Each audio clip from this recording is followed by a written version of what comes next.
Bonjour tout le monde, bienvenue dans le nouvel épisode de FabiPop. Ici, j'ai envie de partager au sujet de la pop culture, musique, films, célébrités que j'adore. Et aujourd'hui, je vous l'annonce, cet épisode sera le dernier de la saison, jusqu'à la rentrée. Pour finir en beauté, nous allons enfiler nos plus belles tenues pour aller sur le dance floor avec Madonna. Vous l'avez peut-être remarqué, mais cet épisode est sorti un peu plus tard, car son nouvel album Confessions 2 n'a été disponible qu'à minuit ce vendredi 3 juillet. Je dédie donc cet épisode à la reine de la pop, Madonna, ainsi qu'à ses confessions. On y va ? C'est parti pour le nouvel épisode de FabiPop. Avant toute chose, je dois vous emmener avec moi en 2005, quand Madonna a sorti son album Confessions on the Dance Floor. Cet album, comment vous dire ? Cet album a été une vraie claque pour moi. Je connaissais bien entendu Madonna depuis des années, notamment avec le film Evita. Ses derniers albums comme Ray of Light, Music, American Life m'avaient énormément plu. Mais Confessions on the Dance Floor, c'était autre chose.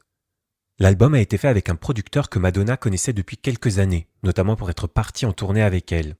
Ce producteur, c'était Stuart Price, et il a collaboré avec elle pour créer un album qui allait marquer toute une génération.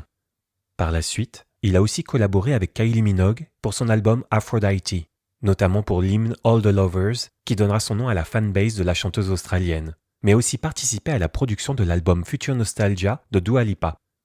Pour en revenir à Confessions on the Dance Floor, rien que le premier single, Hung Up, était une claque en soi, proposant le sample de la chanson du groupe ABBA, Gimme Gimme Gimme Your Man After Midnight, iconique. La chanson Hung Up parle de l'attente obsessive et de la frustration amoureuse face à quelqu'un qui tarde à répondre ou à s'engager, et ça, on a tous connu. À travers Confessions on the Dance Floor, les confessions de Madonna prennent la forme d'un portrait émotionnel global plutôt que des récits directs. Elle y exprime la peur du temps qui passe et de l'amour qui s'éloigne, avec Hung Up, les regrets liés aux ruptures et à l'impossibilité de revenir en arrière dans la chanson Sorry, mais aussi un besoin constant de se réinventer et de vivre pleinement le présent avec les chansons Future Lovers et Jump. Elle affirme également son identité sans compromis dans Like It or Not, tout en évoquant son ambition et sa quête d'élévation personnelle avec la chanson How High, ses réflexions sur la spiritualité et la recherche du sens dans Isaac, ainsi que sa vision complexe de l'amour, à la fois libre et entravée avec Forbidden Love et Get Together. Derrière l'énergie du dance floor, l'album révèle ainsi une artiste qui confesse ses fragilités, ses désirs et ses contradictions, transformant ses émotions intimes en une expérience universelle de liberté et de mouvement. J'ai écouté cet album en boucle et j'y reviens très souvent. Alors forcément, quand une tournée était annoncée, il était essentiel que j'y aille. J'avais tellement regretté de ne pas avoir vu le Reinvention Tour de Madonna quelques années plus tôt. Et j'ai ce souvenir de me retrouver aux aurores avec mes amis devant le centre commercial pour faire la file d'attente pour la billetterie du Virgin Megastore. À l'époque, pour avoir des places de concert, il fallait se déplacer. Internet n'était pas encore aussi développé, et ça a bien changé depuis. Et c'était beaucoup moins stressant que maintenant. Je suis encore en rémission du stress engendré par les concerts de Taylor Swift, Gaga ou dernièrement Céline Dion. Et après quelques mois d'attente, nous y étions, à Bercy, ensemble, entre amis, entre fans. Rien que le début de ce concert, Confessions, en met plein les yeux. Nous rentrons en transe avec la chanson Future Lovers, tandis que Madonna apparaît sur les écrans, vêtue d'une tenue élégante, prête à monter à cheval, un clin d'œil subtil à sa chute survenue quelques mois plus tôt, qui lui avait causé des côtes cassées, sans pour autant l'empêcher de continuer à tourner ses clips et à préparer sa tournée. Durant cette chanson, une boule disco descend du ciel et s'ouvre, et Madonna apparaît. La foule était en délire. Un peu plus tard dans la performance, Madonna chante aussi quelques paroles de la chanson I Feel Love de Donna Summer. Cela ne pouvait pas être plus vrai. Elle sentait l'amour, notre amour, tout autour d'elle. Et je me souviens l'avoir vue de près lorsqu'elle a chevauché une monture en métal pour reprendre sa chanson Like a Virgin réorchestrée. Je me souviens aussi très bien de ce moment qui a énormément fait parler. Durant la performance de Live to Tell, Madonna apparaît coiffée d'une couronne d'épines simulant une crucifixion, tandis qu'un écran derrière elle affichait en temps réel le chiffre de 12 millions d'enfants africains rendus orphelins par le sida. Ce qui aurait pu être un message fort est devenu la bataille de certaines personnes. En Allemagne, des procureurs ont envisagé d'engager des poursuites pour blasphème. Une pasteure protestante a qualifié la mise en scène de simple coup médiatique et a appelé le public à ignorer la chanteuse. En Russie, l'Église orthodoxe russe ainsi que la Fédération des communautés juives de Russie ont condamné cette performance, la jugeant immorale et ont appelé au boycott de son concert à Moscou. À Rome, où le spectacle s'est tenu au stade olympique, à proximité du Vatican, plusieurs responsables religieux ont également dénoncé la mise en scène, qualifiée de scandale créé délibérément. Au Royaume-Uni, l'Église catholique a affirmé que les croyants trouveraient cette représentation offensante, qualifiant l'utilisation de la crucifixion de banalisation perverse d'un événement sacré. À l'inverse, certaines voix ont défendu Madonna, notamment un pasteur aux États-Unis qui a salué une performance puissante et profondément respectueuse, estimant qu'elle attirait l'attention sur une situation grave dans les pays d'Afrique. Madonna, de son côté, a toujours défendu cette mise en scène et a publié une déclaration afin d'expliquer ses intentions. Elle dit « Je suis très reconnaissante que mon spectacle ait été si bien accueilli dans le monde entier. Cependant, il semble y avoir de nombreuses interprétations erronées concernant mon apparition sur la croix et je souhaite l'expliquer moi-même une bonne fois pour toutes. » Il y a un passage du spectacle où 3 de mes danseurs se confessent et racontent des expériences douloureuses de leur enfance qu'ils ont finalement réussi à surmonter. Ma propre confession suit ensuite et se déroule sur une croix dont je descends finalement. Il ne s'agit pas d'une moquerie envers l'Église. Ce n'est pas différent d'une personne qui porte une croix ou qui prend sa croix, comme le dit la Bible. Ma performance n'est ni antichrétienne, ni sacrilège, ni blasphématoire. C'est au contraire un appel lancé au public pour encourager les êtres humains à s'entraider et à considérer le monde comme une seule et même communauté. Je crois sincèrement que si Jésus était vivant aujourd'hui, il ferait exactement la même chose. Mon intention est d'attirer l'attention sur les millions d'enfants en Afrique qui meurent chaque jour, qui vivent sans soins, sans médicaments et sans espoir. J'invite chacun à ouvrir son cœur et son esprit afin d'agir à sa manière. La chanson se termine par une citation de l'Évangile selon Matthieu. « Car j'avais faim, et vous m'avez donné à manger. J'étais nu, et vous m'avez vêtu. J'étais malade, et vous avez pris soin de moi. » Puis Dieu répond, « Chaque fois que vous l'avez fait pour le plus petit de mes frères, c'est à moi que vous l'avez fait. » Je vous demande de ne pas porter de jugement sans avoir vu mon spectacle. J'ai envie de dire bravo Madonna pour ce beau texte, car encore une fois, il a été prouvé que les gens préfèrent s'offusquer suite à des articles dans la presse à scandale, avec 1 ou 2 photos et un texte bien racoleur, que de se déplacer pour juger par eux-mêmes. J'ai vu cette performance de mes propres yeux, et je n'ai pas été choqué. Au contraire, j'ai même été ému, comprenant à mon niveau que j'étais tellement chanceux d'être né en France, où nous avons un système nous aidant, contrairement à beaucoup de pays d'Afrique. Madonna a su à ce moment-là toucher mon cœur et faire fonctionner ma tête, à me sensibiliser sur la terrible situation dont on ne parle jamais. Un peu plus tard dans le concert, un remix de la chanson Sorry est utilisé comme interlude vidéo, mêlant images de dirigeants politiques passés et présents à des scènes de guerre et de violence. Madonna y prononce des phrases comme « Don't talk » et « Don't speak »,« I've heard it all before »,« Ne parle pas »,« J'ai déjà entendu ça avant », sur un montage rythmé incluant notamment des images du président George W. Bush. Cette séquence a été interprétée comme une critique politique frontale et provocatrice, visant les puissants et leurs décisions. J'ai eu un énorme coup de cœur pour sa performance de Substitute for Love, qui est une ballade introspective dans laquelle elle prend conscience de la superficialité de la célébrité et du succès, en opposant la gloire au lien affectif et à l'amour véritable. Mes amis et moi avons chanté, dansé durant tout le show, et encore plus quand Madonna est apparue sur scène avec la chanson Music, qui a été l'hymne de l'année 2000, remixée pour le spectacle avec la chanson Disco Inferno du groupe The Tramps. C'était fou de la voir danser intensément sur plusieurs de ses chansons et de vivre la chanson Music tous ensemble. Cette chanson le dit ouvertement d'ailleurs. Music makes the people come together. La musique fait se rapprocher les gens. En moins d'1 minute 45, Madonna change ensuite de tenue pour venir faire le final avec Hung Up, vêtue de son body violet et de ses chaussures à talons. Elle est hypnotisante. Elle nous a fait chanter haut et fort, elle nous a fait danser jusqu'à finir sa chanson, nous remercier et nous dire au revoir. Have you confessed? Vous êtes-vous confessé et projeté sur le grand écran. L'une de mes meilleures amies, Eugénie, avait même réussi à m'avoir l'un des ballons dorés qui tombaient sur le public au moment du final, pour que je le garde en souvenir. Quand on sort d'un concert de Madonna, on en a pris plein les yeux, plein les oreilles, plein la tête. On a chanté, dansé, crié, mais surtout, elle nous a poussés à réfléchir sur différents sujets. Pour le concert Confessions, c'était la situation désastreuse dans certains pays d'Afrique touchés par le sida, ou encore l'ambiance politique compliquée. Ce concert restera à jamais gravé dans ma mémoire, et je prends d'ailleurs énormément de plaisir à regarder la captation du concert de Londres qui est sorti quelques mois plus tard. L'air Confessions a été incroyable, du début jusqu'à la fin. Nous avons été surpris de voir que Madonna préparait Confessions 2, suite à une publication sur Instagram en novembre 2024. Elle venait de finir sa tournée Celebration, à laquelle j'ai assisté à Paris avec mon ami Raphaël. Stuart Price d'ailleurs y participait. À cette période-là, elle avait annoncé travailler sur son biopic pour le studio Universal. Finalement, le projet est tombé à l'eau et Madonna a été approchée par Netflix pour faire une série biopic. Petit hic, le studio Universal lui demande une somme exorbitante pour acheter son script sur sa vie, ses expériences, son travail. C'est complètement honteux. La série biopic est toujours en cours d'élaboration et j'espère que nous aurons des nouvelles à ce sujet très bientôt. Durant cette période, Madonna a ressenti ce besoin de faire de la musique, d'où Confessions 2. Pendant plusieurs années, elle avait indiqué qu'elle n'était pas intéressée par se répéter, qu'elle souhaitait évoluer. Alors pourquoi faire une suite à Confessions dans ce cas ? Il est évident que Madonna va aborder de nouveaux sujets et sans aucun doute se confesser un peu plus à son public. Pour travailler sur ce nouvel album, Madonna a quitté New York pour s'installer à Londres, où elle a travaillé avec Stuart Price dans son studio.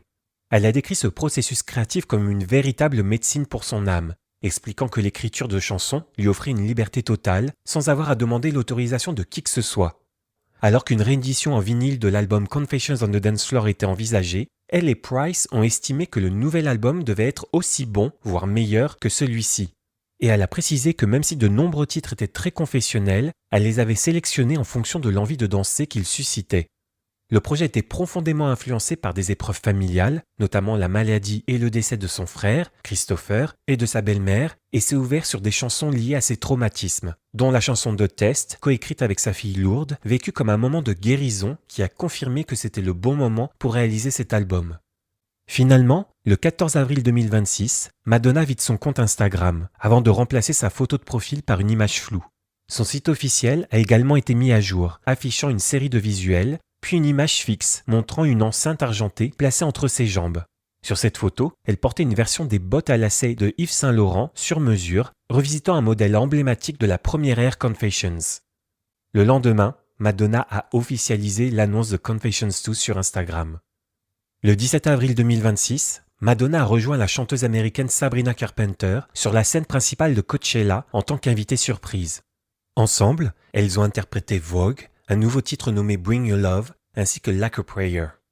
Le lendemain, Madonna offre l'ouverture de son nouvel album avec la piste I Feel So Free, qui rappelle énormément son entrée sur scène pour le Confessions Tour. Nous retrouvons sa voix, qui nous transporte, qui nous invite à la suivre, à nous sentir libres sur une musique envoûtante et quelques notes de la chanson I Feel Love. Par la suite, elle sort son premier single officiel, Bring Your Love, avec Sabrina Carpenter.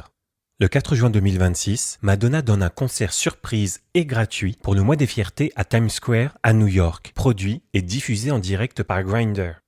Elle y a interprété I Feel So Free, Bring Your Love et Love Sensation, ainsi que 3 titres issus de Confessions on the Dance Floor. Love Sensation sort d'ailleurs sur les plateformes pour notre plus grand plaisir. Et pour encore faire monter la pression, Madonna sort son court-métrage Confessions sur YouTube le 8 juin après une avant-première le 5 juin au Tribeca Festival. Dans celui-ci, nous pouvons entendre des extraits de quelques chansons, notamment I Feel So Free, Good for the Soul, One Step Away, Bring Your Love avec Sabrina Carpenter, Danceteria, Read My Lips avec le chanteur Fade, pour se conclure à nouveau avec I Feel So Free. Si vous ne l'avez pas vu, je vous conseille de le regarder sur YouTube. Le 24 juin, Madonna est à Paris pour le présenter à ses fans, puis répondre à des questions. Lors de ce moment rare, elle indique que son nouvel album est une œuvre pensée comme un film et non comme un album traditionnel. Chaque titre est conçu comme une scène, avec des liens narratifs, où Madonna nous parle. Nous en avons le parfait exemple avec la chanson d'ouverture, I Feel So Free. L'album s'ouvre sur une énergie résolument tournée vers la danse et l'euphorie, avant d'évoluer progressivement vers des thèmes plus introspectifs. Et forcément, pour finir les choses en beauté, la fin de l'album sera émouvante, bouleversante. La création de celui-ci s'est faite naturellement d'après ce que Madonna et Stuart Price ont partagé. D'ailleurs, ce dernier a découvert qu'il travaillait sur l'album de Madonna en voyant la publication de la chanteuse sur Instagram officialisant ce nouveau projet. Stuart Price imagine des morceaux tandis que Madonna improvise des mélodies, des lignes vocales et des paroles qu'elle consigne souvent dans des carnets. Dans le magazine Interview, elle indique même qu'elle doit écrire sur papier et chanter en lisant ses paroles manuscrites. Elle gribouille, elle fait des erreurs, elle réécrit, elle passe à la page suivante. Mais ces pages ont de la valeur pour elle. Ce sont des artefacts. La création des chansons prend forme en quelques instants, de manière spontanée, et sont retravaillées jusqu'à ce que tout plaise à Madonna. Elle décrit d'ailleurs son nouvel album comme une réponse à l'actualité sombre que nous avons en ce moment. À travers ses chansons, elle souhaite créer une évasion, partager de l'amour, de la liberté, et que nous nous sentions libres à tout niveau. Durant la soirée, avec ses fans, elle a partagé des informations sur certaines chansons de l'album, mais aussi son avis sur l'industrie musicale actuelle, qui aime produire des chansons tiktokables de courte durée. Alors oui, cela peut être fun quelques minutes, faire des vidéos pour s'amuser, mais la musique, pour elle, a tellement plus à offrir. Elle ne souhaite pas que ses chansons soient pensées dans un premier temps pour les réseaux sociaux, mais veut à tout prix partager quelque chose de plus profond, notamment son histoire. Et il y a aussi cette question que l'on se pose tous. Madonna va-t-elle repartir en tournée ? Alors bien entendu, souhaitant toujours être mystérieuse, elle n'a pas répondu d'un oui franc. Elle a indiqué que quoi qu'il se passe, elle ne voulait plus performer dans les stades, qu'elle imagine un moment plus immersif, se rapprochant d'un moment digne d'une boîte de nuit et avoir cette proximité avec son public. Forcément, c'est l'un des thèmes de cet album. Durant l'interview avec Graham Norton, diffusée le 26 juin sur la BBC, elle laisse sous-entendre qu'elle va continuer la promo de son album et que quelque chose de plus grand se passera l'été prochain. Nous pouvons donc imaginer que Madonna partira sur les routes pour faire danser ses fans avec Confessions 2 et son patrimoine musical. Le temps nous dira si ce projet tel qu'elle l'imagine se concrétisera, mais on ne peut que se douter qu'une annonce se fera dans les prochains mois. Je suis pour ma part très content qu'elle ne souhaite plus faire de stade. Je n'ai pas envie de la voir en mode Polly Pocket. Pour cet album, je l'imagine totalement sur une scène centrale, dans une arène fermée, tamisée, pour que nous puissions passer un moment unique et digne des plus grands clubs avec elle. En quittant la salle, lors de cet événement parisien, les derniers mots de Madonna ont été « Come to the Club of Love Tour », tout comme l'affiche que nous voyons dans son clip « Bring Your Love ». Dans son interview avec Graham Norton, Madonna revient sur ses débuts, quand elle sortait en boîte, les rencontres qu'elle a faites notamment au club Danceteria. Nombreux sont ceux qui ignorent que Madonna a côtoyé Jean-Michel Basquiat, Keith Haring, Martin Burgoyne, Andy Warhol, pour ne nommer qu'eux. Ils forment un cercle emblématique de la scène artistique new-yorkaise des années 80, composé d'artistes, d'icônes pop, de figures créatives issues du street art, de la mode et de la culture club, qui ont tous contribué à façonner une esthétique libre, underground et profondément influente autour de la créativité, de la fête et de la contre-culture. C'est quand même dingue de se dire que Madonna a côtoyé des personnes uniques et iconiques. Durant cette interview, nous avons eu la surprise de voir Kylie Minogue. Durant une séquence, elle se retrouve entre le journaliste et Madonna. Cela ne va rien faire à certains, mais pour moi, Madonna et Kylie Minogue ensemble, c'est un moment historique. Le présentateur aborde la rumeur qui dit que Kylie sera sur une piste du nouvel album de Madonna. Celle-ci ne confirme rien, mais la réaction de Kylie et celle de Madonna veut tout dire. Cette dernière explique aussi que 8 titres qu'elle adore n'ont pas été mis sur Confessions 2, mais qu'ils pourraient être dévoilés par la suite.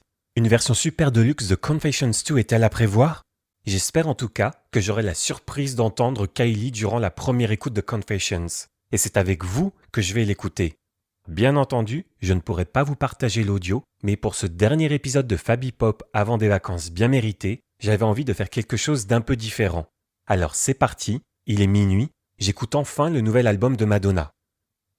L'album s'ouvre sur I Feel So Free, où Madonna nous remercie d'être venue à elle. Cette chanson est planante, entêtante, et raconte comment la piste de danse devient un refuge, où Madonna peut laisser tomber les masques, échapper au jugement et se sentir pleinement elle-même. Elle célèbre le dance floor comme un espace de liberté, de communion et de transformation, où la musique permet enfin de se libérer, notamment du peu de confiance qu'on peut avoir envers d'autres personnes et la solitude. Nous enchaînons avec Good for the Soul, qui est une ode à la connexion spirituelle, à l'amour et à la liberté intérieure. À travers des images cosmiques et poétiques, Madonna invite à vivre pleinement le moment présent, à se reconnecter à soi-même et aux autres, en rappelant que l'amour, la nature et la danse sont essentiels pour nourrir l'âme. One Step Away présente la danse comme un rituel de libération et de guérison, où chacun peut affronter ses blessures, dépasser ses traumatismes et retrouver sa liberté. Madonna y défend l'idée que le dance floor est bien plus qu'un lieu de divertissement. C'est un espace de transformation, de communion et de renaissance. Bring Your Love est un hymne à l'affirmation de soi et à la résistance face aux critiques, aux attentes et aux pressions extérieures. Madonna et Sabrina Carpenter y revendiquent leur liberté de créer selon leurs propres règles, affirmant que toutes les épreuves et tous les sacrifices qu'elles ont traversés l'ont été par amour de leur art. La chanson invite à répondre à la haine non pas par la colère, mais par l'amour, considéré comme une force puissante et inébranlable capable de résister à tout. Danceteria est une déclaration d'amour au New York Underground des années 80-90, où Madonna retrace ses débuts à travers les clubs, les artistes et les rencontres qui ont façonné sa carrière, en évoquant des figures comme Martin Burgoyne, Jean-Michel Basquiat, Keith Haring, Debbie Mazar, Elle rend hommage à une époque où la danse, l'art et la liberté d'expression ne faisaient qu'un. Cette chanson célèbre le dance floor comme un lieu de création, d'inclusion et de transformation où chacun devient une véritable œuvre d'art. La chanson Read My Lips avec le chanteur Fade parle d'une relation marquée par le mensonge, la manipulation et la désillusion amoureuse. Madonna y exprime la perte de confiance envers un partenaire qui ment et la blesse émotionnellement, tout en affirmant sa lucidité et sa capacité à survivre à cette trahison, tout comme la chanson I Will Survive. Fade apporte une perspective complémentaire, en mettant en scène une tension de couple où les malentendus, les reproches et les demi-vérités dominent la relation. Ensemble, ils décrivent un lien toxique où l'amour est contaminé par la parole trompeuse, mais où la rupture et la reconstruction deviennent inévitables. Everything évoque un état de tension mentale et émotionnelle, entre confusion intérieure et quête de libération. Elle décrit une forme d'isolement où la réalité semble figée et déformée, traduisant un mal-être face au monde extérieur et aux relations toxiques. Peu à peu, le morceau bascule vers une dimension plus spirituelle, où l'envie de sortir à la lumière devient une métaphore de guérison, d'élévation et de reconquête de soi. La chanson Love Sensation parle d'une relation amoureuse vécue comme une force positive et transcendante, capable de chasser la solitude et les doutes. Elle décrit un amour qui apporte confiance, lumière et énergie, au point de donner l'impression que rien n'est impossible lorsque l'autre est présent. À travers une ambiance euphorique et quasi spirituelle, le morceau transforme l'amour en une expérience de liberté, de connexion intense et de vibrations presque euphorisantes. C'est pour moi une chanson qui montre parfaitement le travail que Stuart Price et Madonna peuvent faire ensemble. Love Without Words parle du dance floor comme d'un espace sacré et libérateur, où la musique devient un langage universel qui dépasse les mots. Elle célèbre l'idée d'une communauté unie par le rythme, où chacun peut se libérer, se transformer et se reconnecter à soi-même à travers la danse, dans une forme d'amour collectif et spirituel appelée l'amour sans les mots. La chanson Bizarre est au sujet d'une relation amoureuse à la fois intense, contradictoire et impossible à contrôler, marquée par l'attirance, la frustration et les regrets. La chanson évoque une romance hollywoodienne presque cinématographique, entre passion fulgurante et déséquilibre émotionnel, où les deux personnes semblent attirées l'une par l'autre tout en étant incapables de s'aimer sainement. Cela me fait penser à la relation compliquée que Madonna a eue avec Sean Penn durant les années 90. À travers ce récit, Madonna décrit l'amour comme quelque chose d'étrange, imprévisible et parfois destructeur, qui continue de hanter même après la rupture. Au niveau de la production, la mélodie me rappelle énormément Sweet Dreams Are Made of This de Eurythmics. School évoque une relation amoureuse où le désir, le pouvoir et la séduction deviennent une forme d'apprentissage mutuel, presque comme une leçon de vie. Dans le style, elle me rappelle l'ambiance des albums Erotica et Bedtime Stories. Madonna décrit un rapport où elle prend le contrôle des codes et de la relation en confrontant un partenaire immature et trompeur, tout en affirmant sa propre expérience, son indépendance et sa lucidité. Le morceau mélange sensualité et domination émotionnelle, en transformant l'amour en terrain d'expérience où chacun doit apprendre ses propres règles. Fragile est une chanson profondément émotive, dédiée à la perte et au deuil suite à la mort du frère de Madonna, Christopher Ciccone. Elle évoque la fragilité des liens familiaux, les blessures du passé et la difficulté de laisser partir quelqu'un qu'on a profondément aimé malgré les conflits. À travers une dimension presque spirituelle, Madonna transforme cette douleur en une réflexion sur la vie, la mort et la persistance du lien affectif au-delà de la disparition.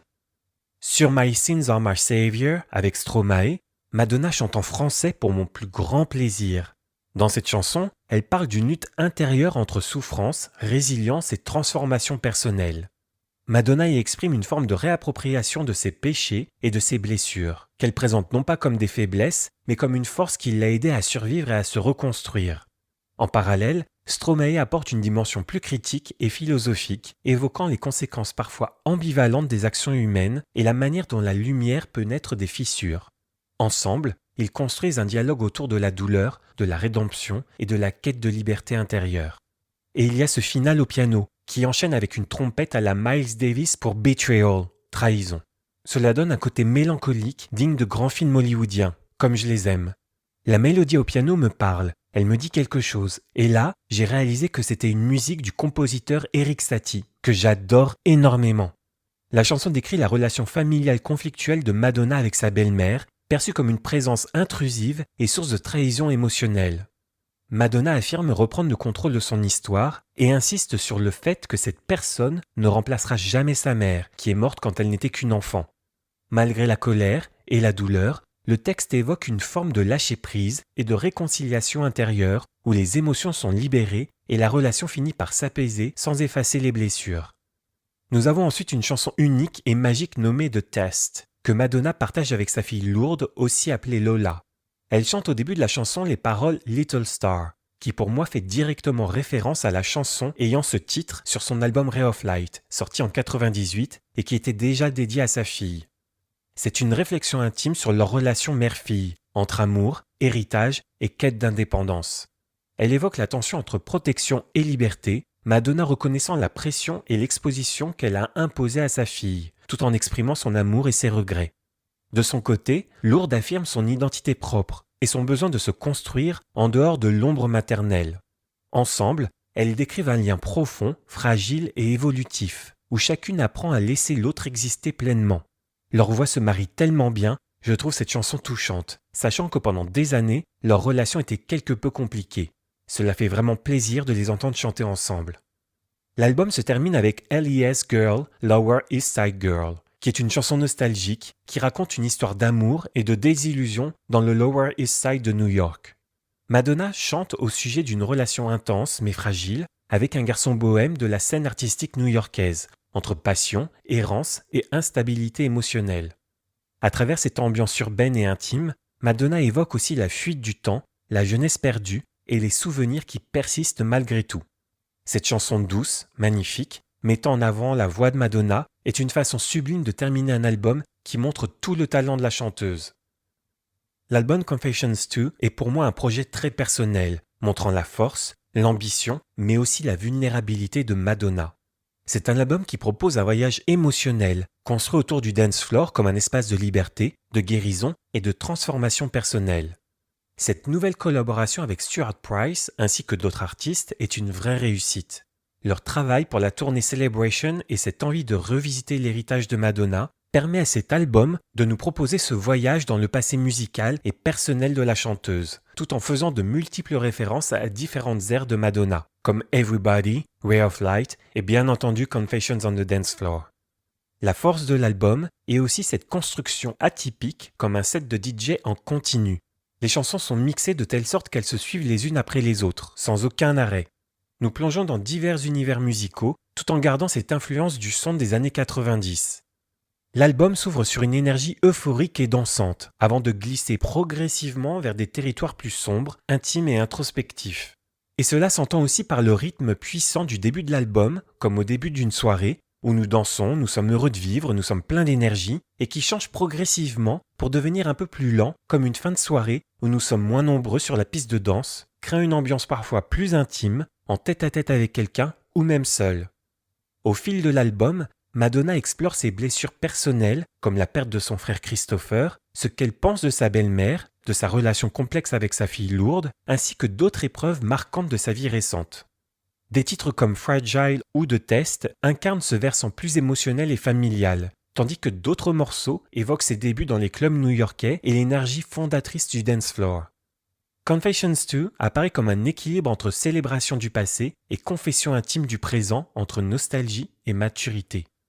L'album ne propose peut-être pas un tube aussi fort et puissant que Hung Up, mais pour moi, Bring Your Love ou même encore Love Sensation sont des chansons dansantes qui permettent de retrouver Madonna sur le dance floor, tout comme Dance Interior qui j'espère sera un single. Hélas, pas de Kylie Minogue sur l'une des chansons, mais vu leur regard durant l'interview avec Graham Norton, je suis certain qu'elle nous prépare quelque chose. D'ailleurs, Kylie prépare un nouvel album, donc il se peut qu'elles attendent toutes les deux que celui-ci soit fini pour finalement annoncer leur collaboration qui figurera sur leurs albums respectifs.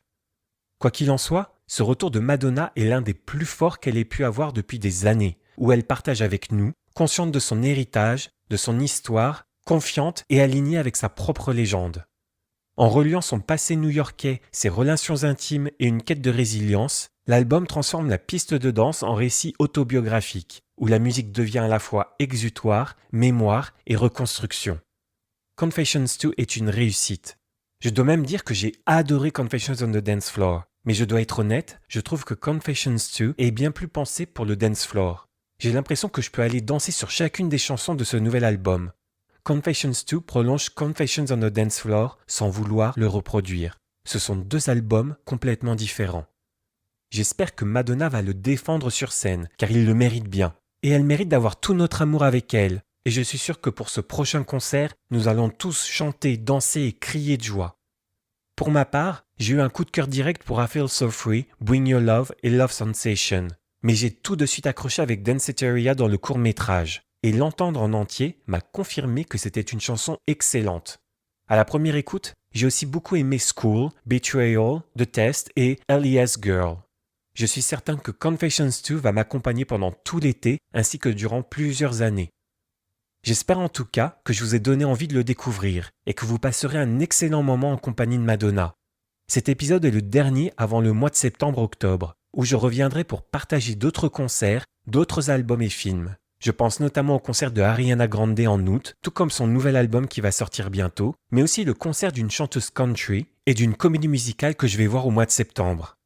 Merci d'avoir pris le temps d'écouter ces premiers épisodes de Fabipop où je mets tout mon cœur. Merci aux personnes qui m'ont laissé des commentaires et j'ai hâte de vous retrouver dans quelques mois. À très bientôt pour de nouvelles aventures sur Fabipop.